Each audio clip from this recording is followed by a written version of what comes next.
Primero, lo que se conoce más viejo de derechos humanos fue aquel juramento de un monarca en la India, 1800 años antes de Cristo, que decía, entre el día en que nací y la noche en que me muera, que Dios me libre de mi vida. Los derechos humanos son derechos inherentes al ser humano, propios del ser humano, intrínsecos al ser humano, que son inalienables, es decir, que no se le pueden variar. Sí, y llegué a jugar en la universidad fútbol del equipo de la UAS, del equipo del colegio universitario. Soy educador, fui profesor de varios liceos y colegios, pero el salto más importante fue en 1948, con la Declaración Universal de los Derechos Humanos. No antes conocerse ese Monte Montesinos, pero cuando el caso de la desaparición de Juan Almonte, el antiguo jefe de la policía del momento dio la orden exclusiva de matarme. La entrevista de hoy llega a ustedes gracias a Ministerio de Obras Públicas y Comunicaciones, Jorge Muebles, Constructora Sara Amelia, Jay Promociones, Charlie Muebles, Makeup Artist, Ayuntamiento de Santo Domingo Este, Chihuilcha Cabanas, el concepto más moderno para que vista elegante, y Estética LIK.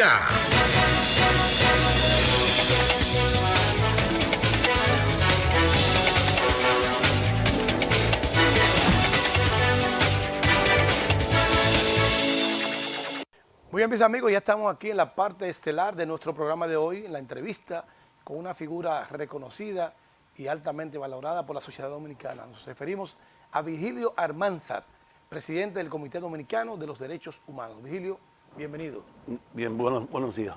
Bienvenido a Deportes con Humor y Más. Muchísimas gracias por la invitación y a todos los amigos televidentes que tienen la amabilidad y la generosidad de compartir con nosotros. Amén. ¿Usted nunca ha jugado algún deporte en su casa? Sí, yo jugué béisbol. Ah, qué bueno. Y jugué amateur y pichaba bien. Qué bueno. Pero era el peor bateador. Ah, pero como pitcher pudo haber llegado. Bueno, pero en ese momento había que batear. Ah, cambió el béisbol, ¿verdad? Sí, y llegué a jugar en la universidad fútbol del equipo de la UAS, del equipo del colegio universitario. No llegué a ver la selección de la UAS jamás. Y me gustó también el básquetbol. Jugué en el Santo Cura de Arte. Qué bien. Con César Peña y Radamés Romero, que Radamés llegó a ser de la selección nacional. Qué bueno, qué bueno. Pues miren, Virgilio, precisamente vamos a hablar un poquito de usted, de su vida. ¿Quién es Virgilio Almanzar? Para que la gente conozca un poco más de usted. Bueno, Virgilio Almanzar es hijo de un oficial de la policía que muere el 12 de enero de 1972, cuando mueren los palmeros. Sí. Mi madre es una ama de casa, modista de la iglesia. Vivíamos en la calle Diego Velázquez 189 del barrio Capotillo. Somos oriundos de Santiago, de Puñal y de Canabacoa. Ahí vive mi familia, los Estrellas de Canabacoa y Almanzar Fernández de Puñal.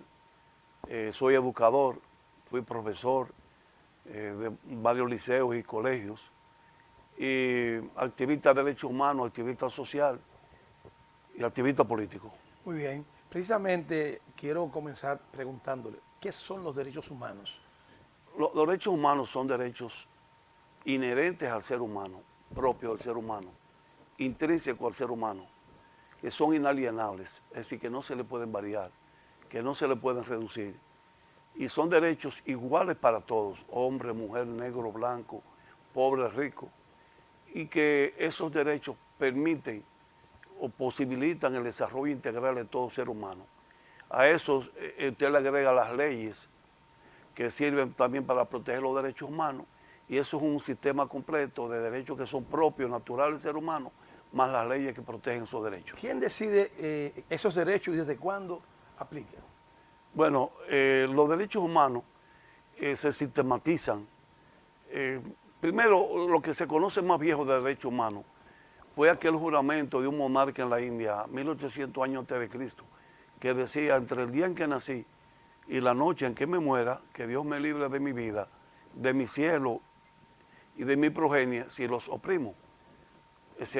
Imagínate, ya en la India hablaba de democracia, que no opresión. Entonces después tenemos los códigos de Hammurabi, que se habla de los derechos a vivir, a la libertad, en los rolos de Ciro, que antes se escribía en rolo, Sí, correcto. en barro, y entonces después fueron desarrollando otros más.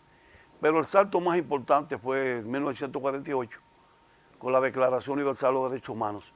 No antes conocerse ese Monte Montesinos, Exacto. que fue en América y en el Adviento. mundo la gran explosión de un grupo de sacerdotes dominicos, que dijeron, los indios también son hijos de Dios. Correcto. Y hay que respetar la vida.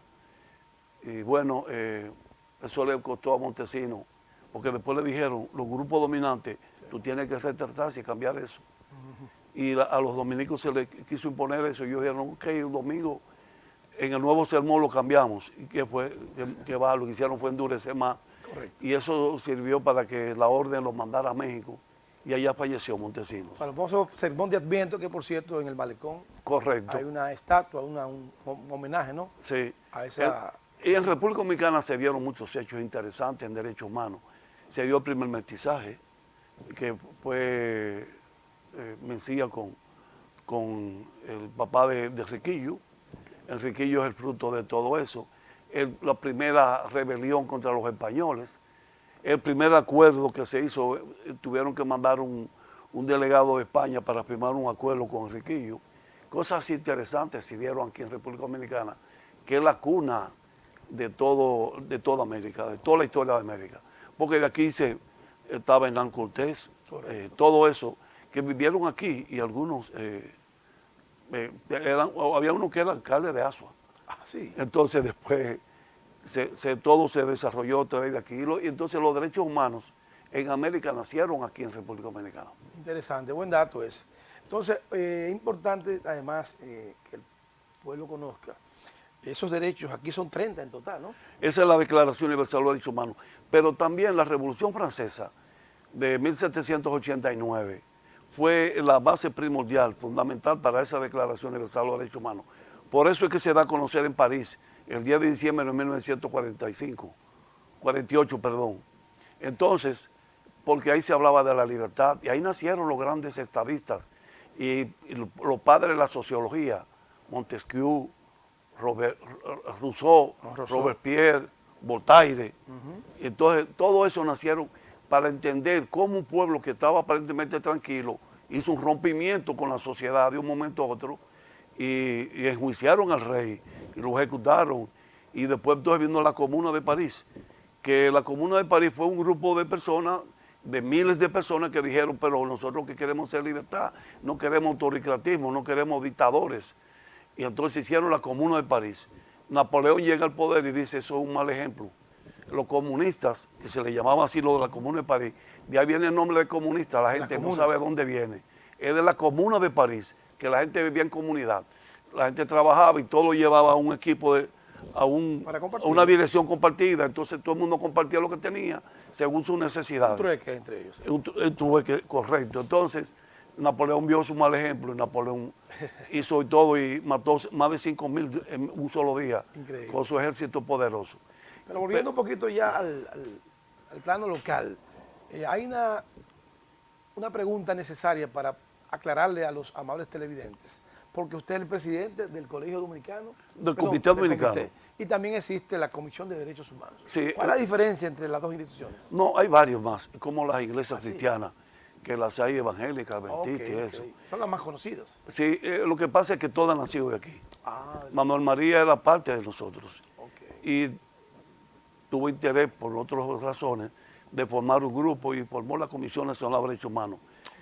Manuel y yo tenemos buenas relaciones, después nacieron otros que tenían otras características diferentes. El doctor Porfirio Rojas Minas fue presidente. Domingo fue de la comisión, pero Domingo murió siendo miembro del comité. Domingo fue de la directiva nacional antes de morir, y su hijo, Domingo Rojas Pereira, es de la directiva nacional del Comité Dominicano de Derechos Humanos.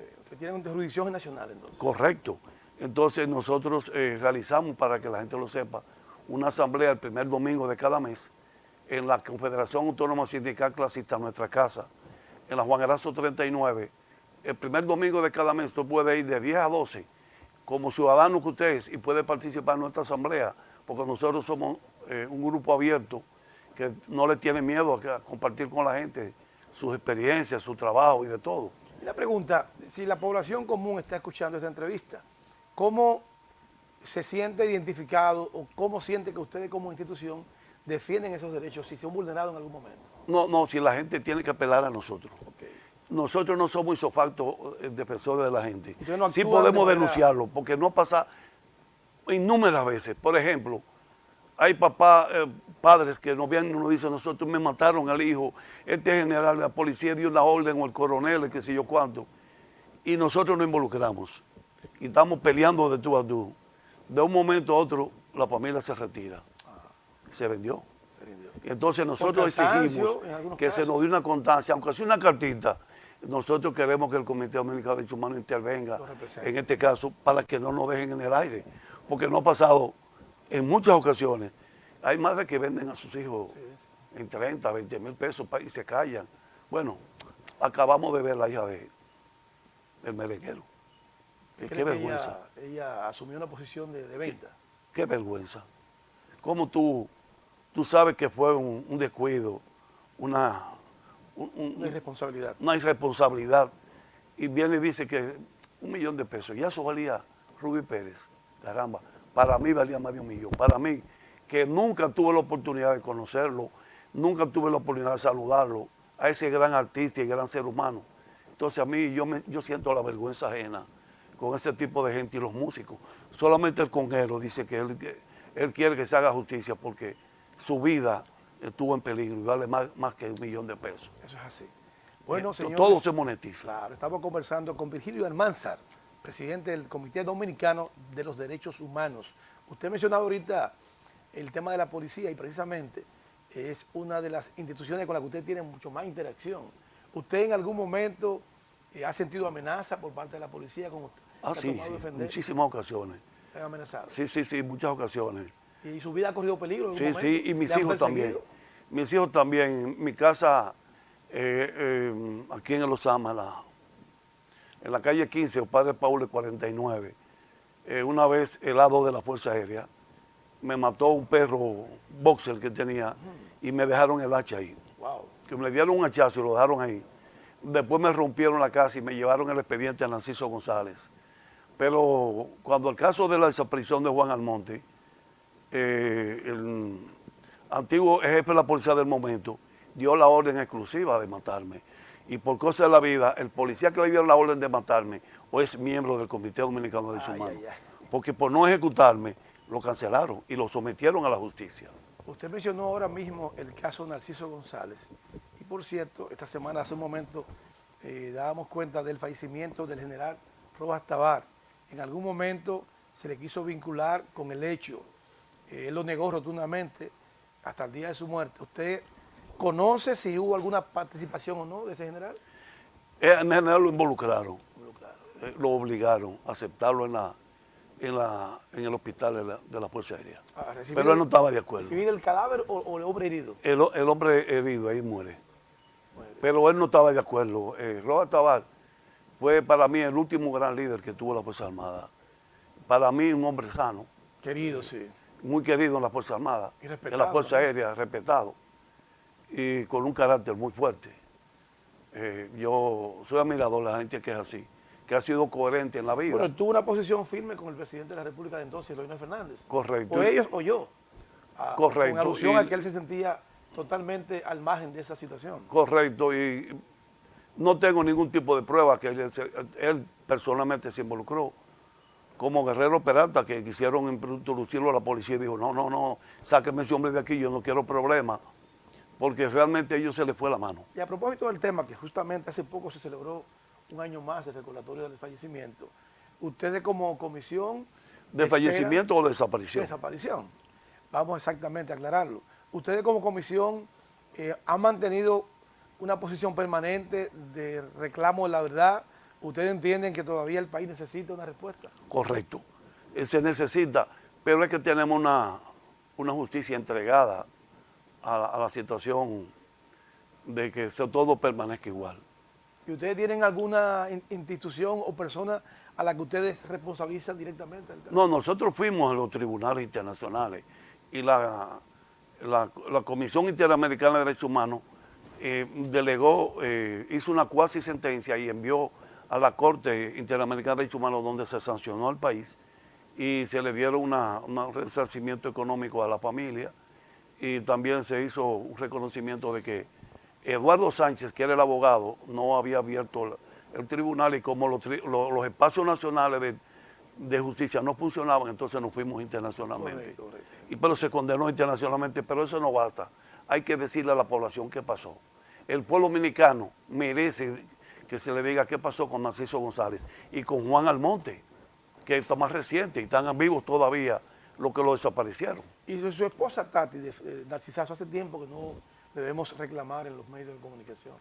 ¿Se encuentra bien de salud? Yo la veo muy poco, pero a veces en algunas actividades la he visto un poco de lejos y no nos hemos tenido oportunidad de ¿Por qué no sentimos, como pasa el caso Orlando Martínez, que a pesar de que hubo condena contra los implicados, todavía cuando se conmemora un año más de su asesinato, uno siente muchas personas, instituciones que lo recuerdan? Sin embargo, el caso de Narcisazo como que pasa desapercibido. Apenas uno ve algo en los medios, brevemente, que lo recuerda, pero no existe como un equipo de personas comprometidas para reclamar, sobre todo el hecho de que hoy aún no se haya hecho justicia. Sí, lo que pasa es que Orlando Martínez, ahí hay una persona que está detrás de todo eso, que es dirigente revolucionario socialista, Narciso Isaconde, que se ha mantenido firme, decidido en eso.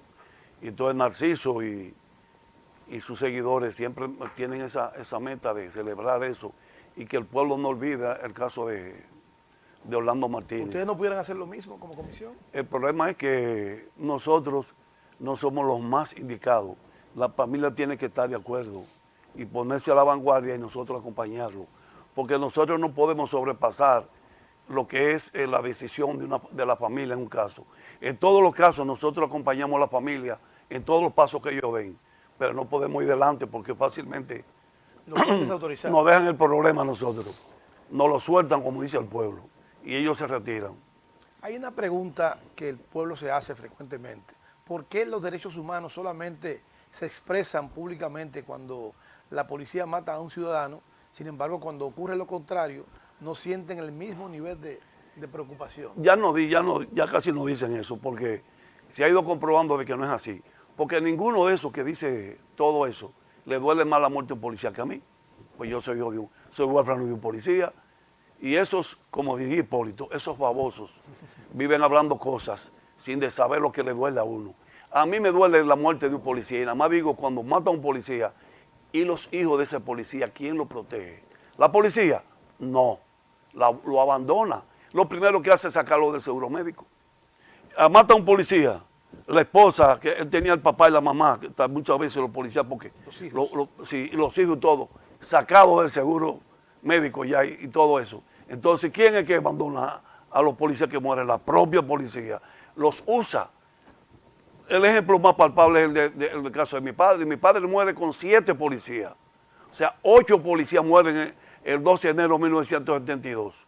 ¿Y qué acto hacen los policías para recordar esa situación? Nada. Los palmeros hacen una misa, una marcha, una actividad, un acto de todo. Tienen un liceo que se llama Los Palmeros, muy bien por ello, una calle que se llama Los Palmeros. Y los 8 policías que murieron ahí. Sí, no recuerdo. Nada. Porque la policía tiene una frase que dice, la policía ni agradece ni guarda rencor. ¿Qué te está diciendo? Que los policías son piezas de un ajedrez que se usan y se sacrifican según le convenga a la clase dominante. Pero en el caso de, bueno, vamos a aprovechar y justamente ya que lo mencionó, para usted, ¿cómo le hace sentir el hecho de que en esa fecha, 12 de octubre, 12 de enero. 12 de enero, perdón, fallece un grupo de jóvenes que tenían una visión política, ¿no?, del momento, y también una cantidad de policías que fueron precisamente a arrestarlo y finalmente concluyeron matando a todos los jóvenes que estaban en esa cueva en ese momento? Usted era hijo de un policía, pero también tenía un sentimiento hacia la parte de los jóvenes, ¿no? ¿Cómo usted se sintió en ese momento? Mira, en ese momento, mis hermanos, por lo menos el que me sigue a mi Horacio. Yo tenía 19 años, Horacio tenía 18 años. Nosotros éramos miembros de los Corecatos, el Comité Revolucionario Camilo Torres, que lo dirigía Miguel Coco. Okay. Pero lo que nosotros no sabíamos era que Miguel, Carlos Pimentel, el padre del joven, soy yo. El otro Carlos Pimentel, sí. Octavio Rivera, que es un periodista que reconocido, Leonardo Mercedes, que ahora va como candidato, y yo espero que el CODIA se reivindique. Correcto. Eligiendo a Leo Mercedes, presidente del CODIA. Ese grupo había fusionado a los Corecatos con los comandos de la resistencia. Es decir, que nosotros éramos palmeros, nosotros éramos que repartíamos los volantes sin decirnos que éramos palmeros, sino aliados. Y éramos los que plegábamos los sprays a nombre de los comandos de resistencia. Es decir, que yo era palmero e hijo de un policía. Yo voy al entierro de mi padre. ¿Como hijo? Como hijo mayor. Y entonces, junto a mi madre, Balaguer va al entierro. Y por cortesía tuve que saludar a Balaguer. Wow. Mi hermano Víctor, el tercero, que era simpatizante del MPD, se retiró, salió del banco y se fue para allá, no quiso hacerlo. Ese muchacho después, la CIA no lo mató en Estados Unidos, lo perdimos. Entonces, Víctor no lo saluda. Entonces, después de la misa, que yo tengo que saludar a Balaguer, me llega la orientación que hay que ir a enterrar a los compañeros. Ahí mismo. Sí, entonces los compañeros fueron enterrados, y la gente debe saberlo, separados, no los cuatro juntos, separados. Primero enterraron a Ulises Cerón Polanco, era en una funeraria que estaba en la 19 de marzo, okay. Del otro lado del DNI, del lado derecho, que hay un hotel ahora ahí. Ese salió a las 1 de la tarde, a las 2 de la tarde salió Bienvenido Leal Prandi y La Chuta. La Chuta, sí. Sí, los familiares. A las 3 de la tarde sale Virgilio Perlomo Pérez, de la funeraria de la Altagracia, que está en la avenida Bolívar. Y a las 4 de la tarde salimos con Amaury. A las 4. El sí, último. Y entonces el último, ahí fue que nos congregamos más, pero era ya muy oscuro. Que eso en el invierno se oscurece temprano, en enero. Y ya a las 5:30 de la tarde, cuando llegamos al cementerio, íbamos a pie. Sí, cuando doña Manuela gritó y dijo, déjenme enterrar a nuestros muertos. Y entonces nos dieron la orden de que saliéramos todos rápido porque estábamos rodeados. Sí. Y ya tú sabes cómo uno sale. Era una situación de tiro y tiro de todos los lados. Y yo di las gracias que salió. Yo, cuando crucé la Máxima Gómez, había un tiroteo grandísimo. ¿Usted habló en ese momento? ¿Te tocó hablar en ese momento? No, yo no hablaba, yo no era dirigente. ¿Y habló en el caso de sus padres? No, porque en ese momento lo que estábamos preocupados para salir vivos. Exacto. Y tuve la suerte de que un joven en un motorcito Honda 50, donde estaba una empresa de la sal, la 18 con Máximo Gómez, sí. Ahí tiene un motorcito y me sacó hasta la Wando con Juan Alejandro Ibarra. Wow. Bueno, pasó muchos problemas ahí. Y eso pasó con los palmeros, ese caso me pasó a mí, pero yo perdí mi mejor amigo, mi padre, mi enllave, mi protector, mi orientador, que al final de su vida me dijo, 2 o 3 semanas antes, yo sé que ya no puedo con ustedes, lo que yo no quiero es que ustedes se metan a desarmar policías ni a matar policías, pero después yo no puedo esperar otra cosa, que ustedes tienen su piedra. Exacto. Y su goma. Exacto. No podía con nosotros porque nosotros éramos 6 varones y él nos impregnó a nosotros el espíritu de su familia. Correcto. Porque mi familia, mi tía abuela, Altagracieta Almanzar, fue la primera mujer que Trujillo asesinó. Wow. En San José de las Matas, la esposa de Vigilio Martínez Reina, y ella resistió cuando vio que lo mataron y denunció a uno de ellos, tú eres el asesino. Y él le dio 2 disparos y la llevaron de San José de las Matas a San Santiago, una parihuela. Para que la nueva generación conozca cómo eran las cosas antes. Y entonces mi tío Virgilio Juan Almanzar, le puso a Trujillo una bomba en el puente de Jacagua y voló con todo el carrito que tenía y muere. Entonces su hijo Juan Almanzar va al exilio y después viene en 1959. Entonces el papá de Germán Almanzar, Germán Rodríguez, uno que trabaja con Hipólito Mejía, es de los ayudantes de él, que se llama Germán Rodríguez, y además debiera llamar Germán Almanzar porque es hijo de Enrique Almanza Frometa, un guerrillero en 1963, de los que mueren en 1963 en la guerrilla de Manolo Tavares Justo. Entonces mi padre, que siendo policía, pero también nos impregna a nosotros ese espíritu de combate a la familia Almanzar, nos metió en esa línea, y yo le doy las gracias por todo lo que hizo con nosotros. Bueno, 30 segundos, para ya estamos concluyendo. ¿Cómo está la izquierda dominicana? Yo no estoy organizado en un partido de izquierda, tengo mis ideas, veo que están en un momento de recomposición interesante. Hay un grupo que se llama RIP, creo que la Reunión de Izquierda Dominicana. Veo que hay otros grupos que están tratando de hacer acciones comunes, eso es importante. Pero yo lo que quisiera es que me diera un minuto para yo decir lo de la justicia dominicana. Al pueblo dominicano que no espere que la justicia sea justa. La justicia es un instrumento más de todo el tendamaje. ¿Usted cree al caso Yesé en particular o de manera general? No, el del caso Yesé es el más evidente. Ese es lo que demuestra a la gente que no puede confiar en esta justicia. Aquí hay ejecuciones diarias en videos y no hay una sola investigación del Ministerio Público, no hay nadie sometido por esto.